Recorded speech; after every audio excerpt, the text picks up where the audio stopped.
کیا اس سے کوئی یونیفارم تمام قوانین میں تمام لاز میں یونیفارمٹی آ جائے گی؟ اس سے آپ کسی بھی کمیونٹی کو ایگزمپٹ کرنے کو کہتے ہیں یا ایگزمپٹ کرتے ہیں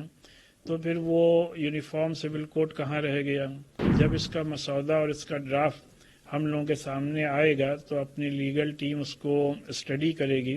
اور اس کے بعد فردر کورس آف ایکشن طے کیا جائے گا۔ کو اس بات کا انتظار کرنا چاہیے تھا کہ لا کمیشن کیا ڈرافٹ دیتا ہے کہ ہم تو مسلمان ہیں اور ہمارا ایمان اس بات پہ ہے کہ قرآن اور حدیث جس چیز کی گائیڈ لائن کرتی ہے ہم اس کے مطابق عمل کرتے ہیں۔ ماننیہ ادھیکش جی، میں آپ کی انوگیا سے سمان ناگرک سنہتا اتراکھنڈ ودھیک 2024 کو پورا استھاپت کرتا ہوں۔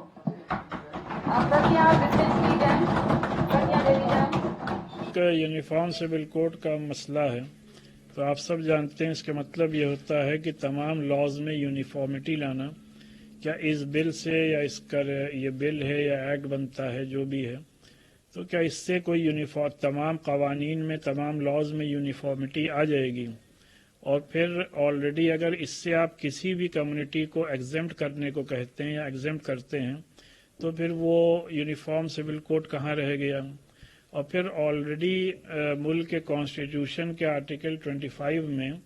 ہر شہری کو اپنے مذہب پر عمل کرنے کی پوری آزادی دی ہے، اور پھر ریلیجس فریڈم اپنے کانسٹیٹیوشن کا فنڈامنٹل رائٹ ہر سٹیزن کا ہے، تو اس کو کس طریقے سے ختم کیا جا سکتا ہے؟ ملک میں شریعت اپلیکیشن ایکٹ 1937 آلریڈی ایگزسٹ کرتا ہے، اور ہمارے ہندو بھائیوں کے لیے میرج ایکٹ موجود ہے، اور اسی طریقے سے ہندو سکسیشن ایکٹ موجود ہے، ہندو میرج ایکٹ موجود ہے، ہندو اڈاپشن ایکٹ موجود ہے۔ ان تمام قوانین کے ہوتے ہوئے اس طریقے کے یونیفارم سول کوڈ کی ضرورت کیا پیش آ گئی؟ بہرحال میں یہ سمجھتا ہوں کہ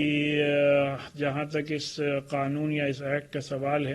جب اس کا مسودہ اور اس کا ڈرافٹ ہم لوگوں کے سامنے آئے گا تو اپنی لیگل ٹیم اس کو اسٹڈی کرے گی اور اس کے بعد فردر کورس آف ایکشن طے کیا جائے گا۔ یو سی سی کا جو بل دھامی گورنمنٹ نے پیش کیا ہے، میں سمجھتا ہوں کہ پورے ہندوستان میں لا کمیشن نے سرکولر جاری کیا تھا کہ کامن سول کوڈ کے سلسلے میں رائے لی تھی۔ مجھے لگتا ہے کہ ان کو اس بات کا انتظار کرنا چاہیے تھا کہ لا کمیشن کیا ڈرافٹ دیتا ہے، ایک بات۔ دوسری بات یہ ہے کہ آپ یہ دیکھیے کہ 570 پیج کی رپورٹ بنائی گئی ہے، اس رپورٹ میں کیا ہے، ڈرافٹ کیا ہے، کس طریقے کی باتیں اس میں لے کے آئی ہیں، ان تمام چیزوں کو ایگزامن کیا جائے گا۔ اور جہاں تک بات ہے کہ شادی بیاہ کے سسٹم کی، وراثت کی بات کی، لڑکوں کو گود لینے کی بات ہے، تو دیکھیے ہم تو مسلمان ہیں اور ہمارا ایمان اس بات پہ ہے کہ قرآن اور حدیث جس چیز کی گائیڈ لائن کرتی ہے ہم اس کے مطابق عمل کرتے ہیں۔ جہاں تک معاملہ یہ رہا کہ یو سی سی پہ کیا ہوگا، اب دیکھتے ہیں کہ اس میں نکل کے کیا چیزیں آتی، پھر اس پہ بات ہوگی، لیکن لا کمیشن کے ڈرافٹ کا آج بھی ہندوستان کی عوام اس کا انتظار کر رہی ہے، دیکھتی ہے اس کو۔